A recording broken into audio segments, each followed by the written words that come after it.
Hello there, this is Pat Berry from Berry's Boxing, the YouTube channel, Fit Builders. Chop Chop Coley's our guest today, the legendary Chop Chop. We're just sitting around talking, and it's time to do some taping, so you guys are going to get to hear what we're talking about. Let's chop it up. Let's chop it up. I asked Chop Chop how old he was when he started boxing, and you said? I was 10 years old. I was just a little boy, but I loved to fight, and I didn't mind getting in there throwing punches. You win some, you lose some, but it's a sport. Right. How many bouts, amateur bouts? I had 119 amateur fights. How many? 119. 119, dang. Yeah, I thought I had quite a bit, but that's pale in numbers, man. Good job, 119. Yeah. And of those 119, I got to ask, how many would you say that you got the decision? I'm sure you won some that they I won 100 out of 119 fights. 100 out of 119. Yes. That's great. Great career. Got a chance to fight Fernando Vargas in Olympic trials. Traveled the world. I won the National Golden Gloves in 1995 out of Washington, D.C. I mean, boxing changed my life. Boxing as changed a kid. your life? Yes. Well, what were you doing that it changed? And before you started boxing? I was a kid. I like riding bikes and I like climbing trees. But when I got into boxing, it gave me an outlook at becoming something besides just hanging outside doing nothing. Right. As I was growing up, 10, 11, 12 years old, my friends, they were playing and having fun, but I wanted to become something. I knew I wanted to become something once I got into boxing. Win or lose, I would get a trophy or a medal. And that was exciting to me, to be a little boy, win a trophy or a medal. It was motivating. So I took it very serious. Every day I trained. And then after I got out the gym, I would go home and I would practice in the bathroom. I would close the door. Same here. Yeah. I would get in the mirror and I would shadow box and I would work on my punches. Yeah. And then I started doing dips and push-ups in the remember bathroom. my folks knocking on the door saying, "What are you doing in there?" Same thing. My mother said, "Why you always in that bathroom with the door closed? What you doing?" Making that sound. I said, "Mom, I'm in there shadow boxing." She was like, but she called me Duck at that time. My name was Duck because I was real short. And she would say, "Duck, you know you're not allowed to box because I have asthma. And if I get hit in the chest real hard, I can have an asthma attack." Right. I was allergic to cats and dogs because of the fur, their hair, and I couldn't go outside when they first cut the grass because of the allergies. My allergies would flare up. So she was against me becoming a boxer, but I begged her and begged her, and she gave me an ultimatum. She said, "Well, if you lose your first fight," it was the silver gloves coming up, and she said, "If you lose, you can't box." I won my first fight, and that was the door right there. It opened the door to everything else. Very good. So as you progressed in the amateurs now, Yeah. you're winning national titles, winning tournaments. How old were you when you decided to turn pro? I was almost 22 years old. I turned pro on Sugar Ray Leonard's birthday, May 17th. I turned 22 June 3rd, a month later, a couple weeks later, and I won my first pro fight, and Ray said, "Chop, you're on your way." Okay, now you mentioned Ray. What part did Ray have in your boxing? He was my manager.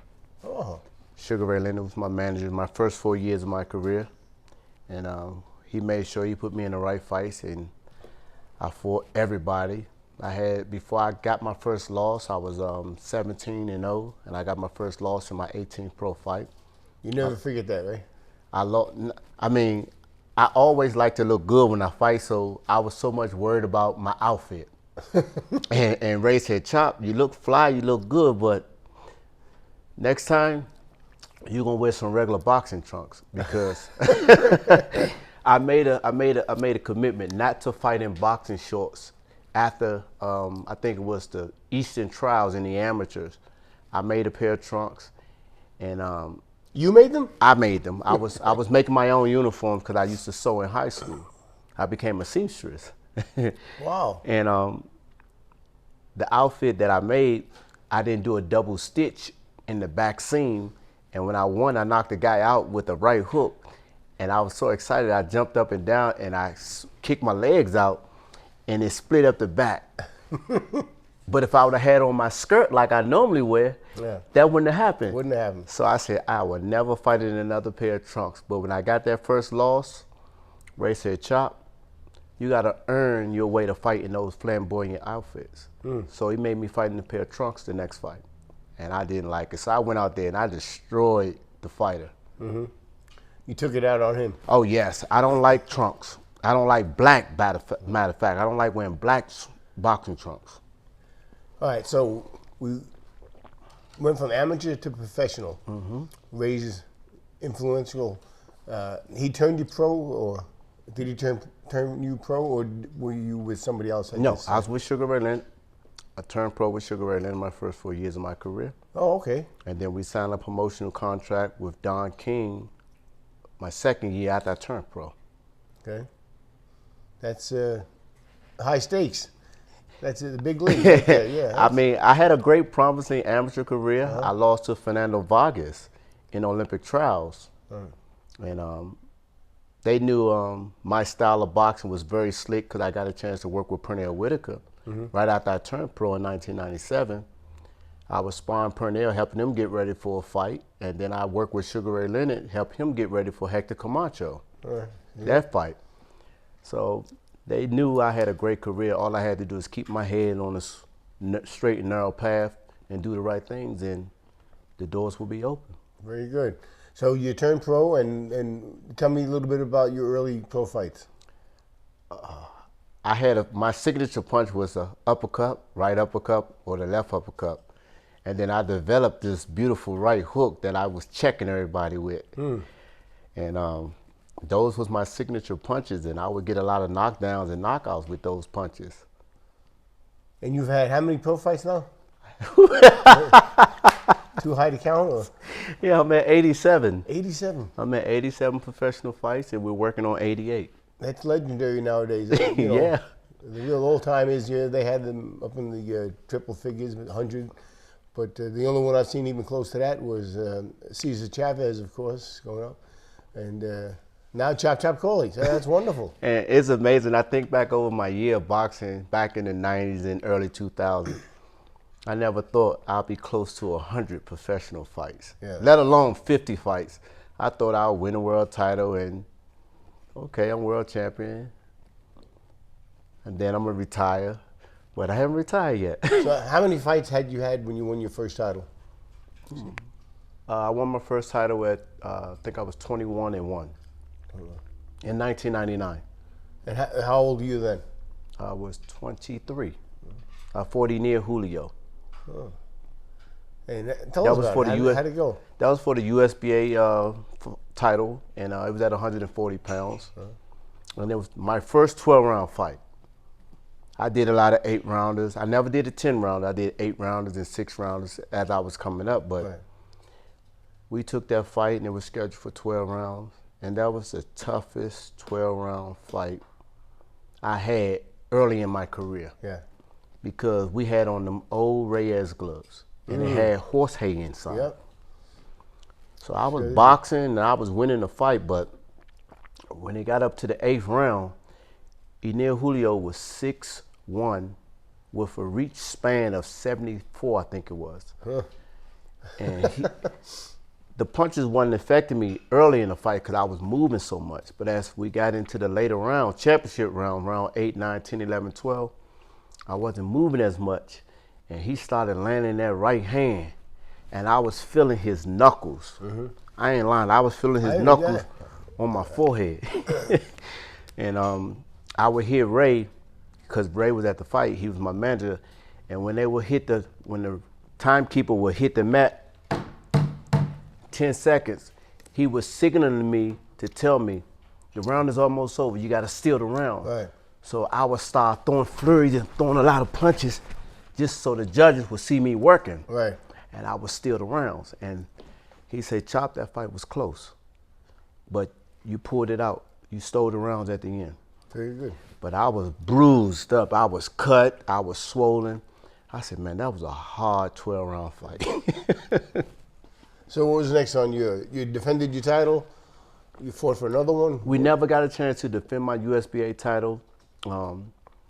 2 years later, 2001 came around, and I was scheduled to fight on that Johnny Tapia card that was here in Las Vegas at Mandalay Bay. I remember that fight. I was working that fight as a policeman. I was yeah, we were in security, and we had to make a row for Johnny, the main come fight, Johnny to come out to go to the ring, and he come out of the dressing room and he's bouncing around. And it's a true story. It made me feel wonderful because I'm in my police uniform. He's only seen me in my street clothes at the gym. He was training at my gym, so he looked up and he saw me, and when he's actually walking towards the ring, he stops and he says, "Mr. Barry," and he comes over and gives me his hug, and the other guys all look at me like, "Who's this guy?" That's good. Yeah, he was so cool about it. I said, "Good luck to you, man," and yeah, he did great. Yeah, and that fight, 2001, it was scheduled. Eneil Julio was scheduled to fight Felix Flores. Mm-hmm. And Felix Flores was another contender who fought Sean B. Mitchell for the WBA title a few months back. And he lost to Sean B. Mm-hmm. And we all were promoted by Don King. Julio was scheduled to fight Flores, scheduled for 12 rounds for the WBO title because Eneil Julio won the title from Randall Bailey. Okay. And they found out that Eneil had cataracts, so he had to go have eye surgery because it was a week before the fight. So they did the medical and they found out he had cataracts. And the fight was already scheduled, so they wanted someone to fill in. So they called me on a Tuesday, which is today is Tuesday. Right. See? Yeah. And Dana Jamerson, Don King's vice president at that time, they called me at the gym and they asked me, Chop Chop, we got an offer for you. We want to know what you fight. And I like, yeah, I'll fight. And she said, okay. I said, so when is the fight? She said, the fight is Saturday. You willing to fight this Saturday, this week? Your weight is right? I said, my weight is right. I'm in the gym now. I'm training. I stay ready. Right on. And she said, okay, we're going to send you over the contract. I said, when is the fight? She said, the fight is this Saturday. She said, you're fighting Eneil Julio. It's on Showtime. I was so excited and happy. I hurried up and finished training. I went home and I told my mom, I said, Mom, I'm fighting on Showtime. She said, Duck, stop lying. I said, Mom, you got to get cable. You got to get cable. And she said, I'm going to order. She called cable TV, and we got cable before I flew out the next day because they flew me out because I had to get my medicals done. So I flew out Wednesday to Las Vegas, and I got all my medicals done. Weighed in Friday, 140. I became world champion the next day. Wow. And that fight was scheduled for 12 rounds. Super. But it only took 1 round. 1 round? 2 minutes, 49 seconds, I was world champion. Oh, fantastic. I knocked out Felix Flores, 3 knockdans in the first round, and Jay Nady stopped the fight. Jay Nady is a great ref, too. Yes, he is. He really, he let the guys go. He let them fight when they should fight. And he wasn't late on stopping them when they needed to be stopped. But I disagree on that. Okay. He should let me keep fighting Flores. Why is that? Because I wanted to punish him. I mean, he pulled me off him. I was going at him. If you watch that fight on YouTube, Chop versus Flores, I was on him them first rounds. It didn't go 2. Well, that's why. Yeah, okay. Dang. Yeah, good for you. Appreciate it. I'm still chopping. So now you're the champ of the world, and you're 23? 23 years old at that time, I think it was. And where do we go from there? I defended my title, but 9/11 hit right after that. June, and then 9/11 hit in September, and boxing shut down, everything shut down. So we were just sitting on the shelf. I stayed in the gym training, and my first defense was Eneil Julio because he had to get his eyes done. And I was like, oh my, I gotta fight this guy again. I fought him in 1999. So we fight again in 2003. The whole year went around. I fought him in January 2003, and it was in Florida. And I was thinking about, man, that was a tough fight. I said, but I'm not gonna make it tough this time. Good. I'm gonna box this guy. I said, I know he got long arms, but I'm gonna box him. I'm gonna make sure I don't fade in the later round. And at that time, they took the horsehair out of the gloves, right? They went to the foam gloves? Or? Yeah, they went to foam gloves then, in 2003. I boxed Julio. I even got a knockdown in that fight. I knocked him down. I think it was the 4th round I got a knockdown. But I was slick, and I made sure I didn't get beat like he beat me the first time. Well, you didn't get marked up. You still beat him, though. I still won, and then I defended again. My second defense was against Randall Bailey, and they were like, "You really gonna fight Bailey?" Yeah, that's a tall order. They were like, "He 26-0 with 26 knockouts." Okay. So I told them, I said, "Well, only way he can knock me out, he got to hit me." Right on. And I'm gonna be slick like Pernell Whitaker. So me and Bailey, we got the fight set up with Don King, and they were like, "Chop, don't let him hit you with that right hand. He can punch." He put everybody to sleep. I said, "Well, I can take a punch, but the thing is, you got to hit me first." And we fought in D.C. It was on Showtime, and I mean, I was boxing, slipping, and I was letting my hands go. I outboxed Randall Bailey. Very good. It went to decision? It went to decision. I won a unanimous decision. Got to check that out, too. And then my third defense was with Zab Judah, and that was back here in Las Vegas.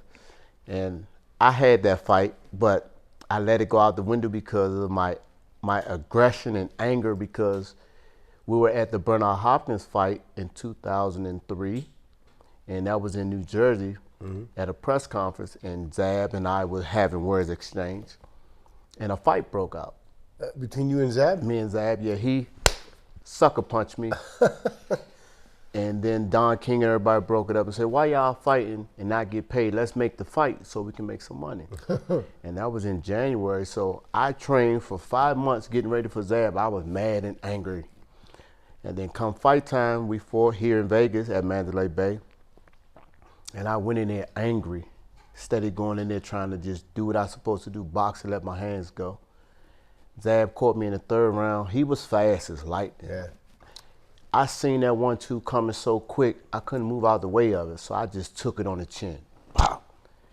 And I went down. I said, "God dang, he caught me." And he got some power. Yeah. Because when he hit me, Punch. he can punch. Zab can punch. And when he hit me, I broke my fall. I grabbed him to break the fall as I was going down. And as I broke the fall and went down, it got myself together. And I sat there and took the 8 count, and the ref was counting. And when he got the 8, then I got up, I shook it off, and then I went at Zab. And after that, Zab knew he got a knockdown. All he had to do is continue to box and try to win rounds, right, and he would win the fight. And he won a split decision. And then he moved up to welterweight, wouldn't give me a rematch. Never fought him again? Never fought me again. Really? I wanted him. So with that loss, you lost the title? That was your title loss? I lost my title, and he wouldn't give me a rematch. And then he fought Costa Tszyu. He fought Corey Spinks first, and then he fought Costa Tszyu. These are all legendary fights you're talking about. Fighters. I mean, you know, did you ever have any easy fights coming up?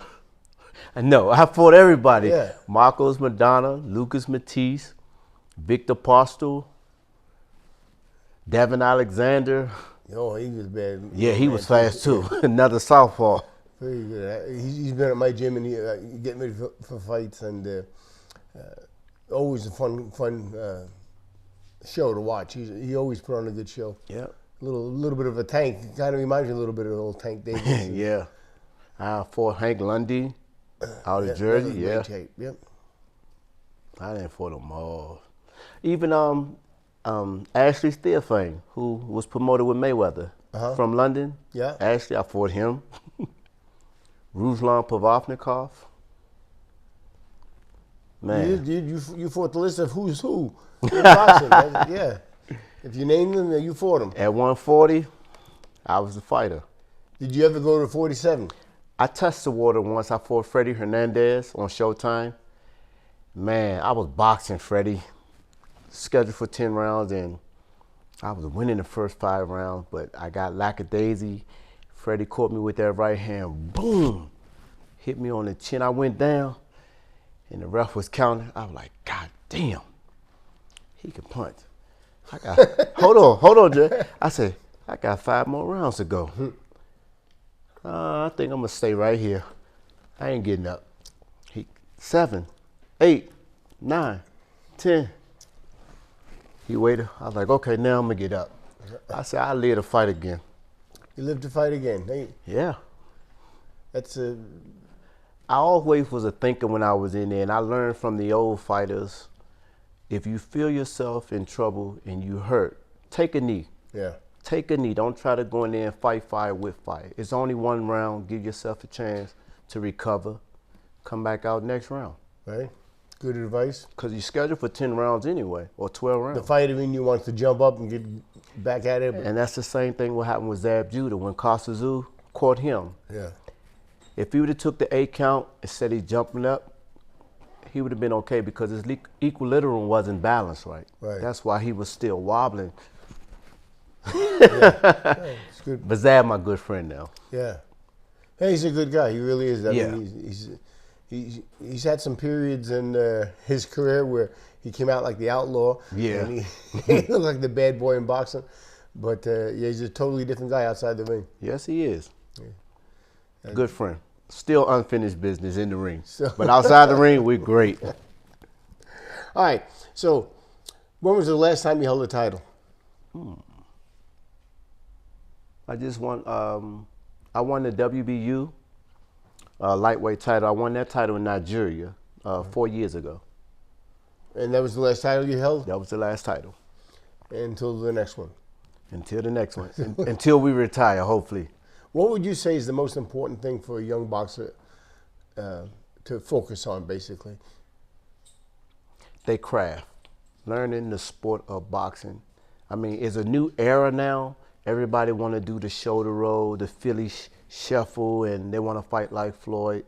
They need to find their own style. But most important, Good you point. got to keep your hands up. You can't fight like this. You can't fight like that. Your hands are for protection. That's why we use them to block. Right.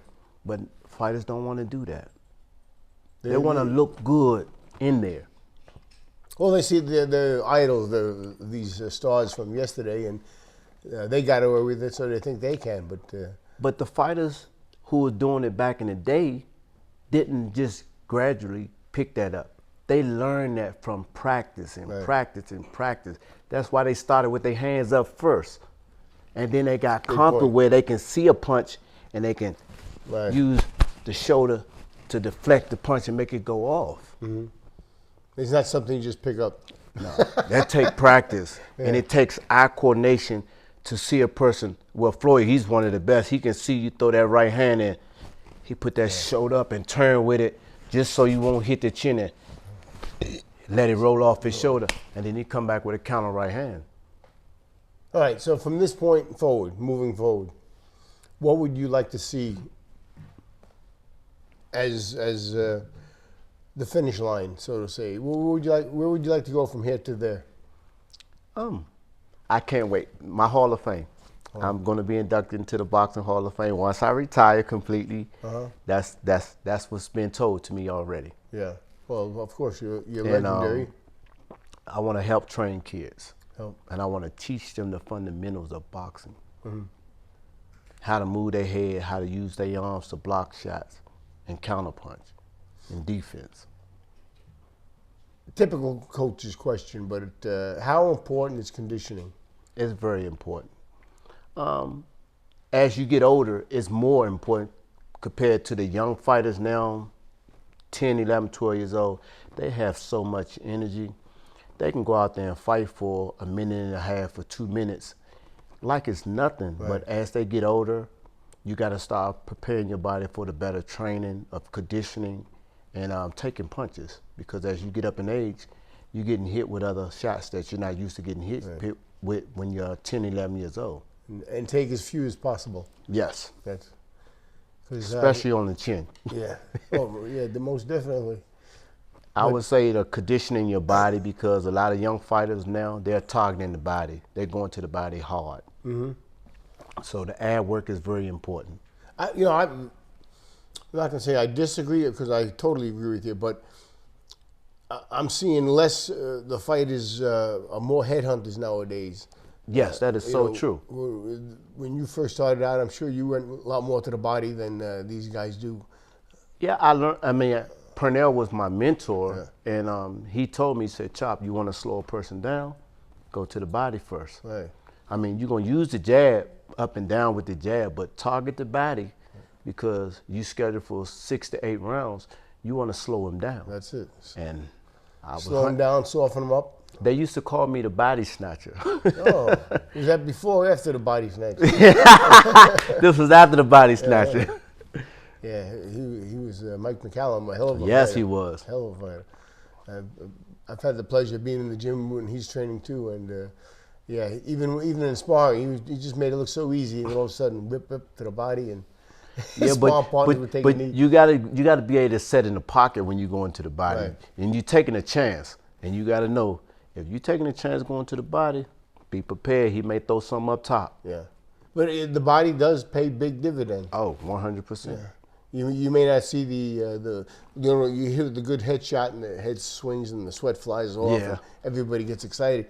You may not see that when they go to your body because it's 2 rounds of wear and tear. Yeah. It shows. But internally, it takes its wear and tear on you. Just like the fight over the weekend, the Benavidez and Caleb Plant. Yeah. Them body shots wore him down. He slowed down. He was moving great 6 rounds. Right. But by the time they got to round 9, he was very slow. That probably made all the difference in the fight. Yes. I think it did. Yeah. So you're going to be teaching the boxers to work the body? Oh yeah, definitely go to the body. I have an 11-year-old son. He's a great boxer right now. He hasn't had his first amateur fight yet, but he's a very good body worker. He loves hitting kids to the stomach, making them, and then he laughed at him like, "Why you laughing?" They should do their sit-ups, make their stomach strong. Yeah. That, not to put this on me, but I just, when I can, I got to throw a little something in there. And my first stoppage in an amateur bout was a body shot. We were swinging at the head, and all of a sudden I dipped down to the body, and I ripped a right uppercut. And it caught him right in the solar plexus. And the reaction was, I thought he was faking because he just dropped. I hit him to the body.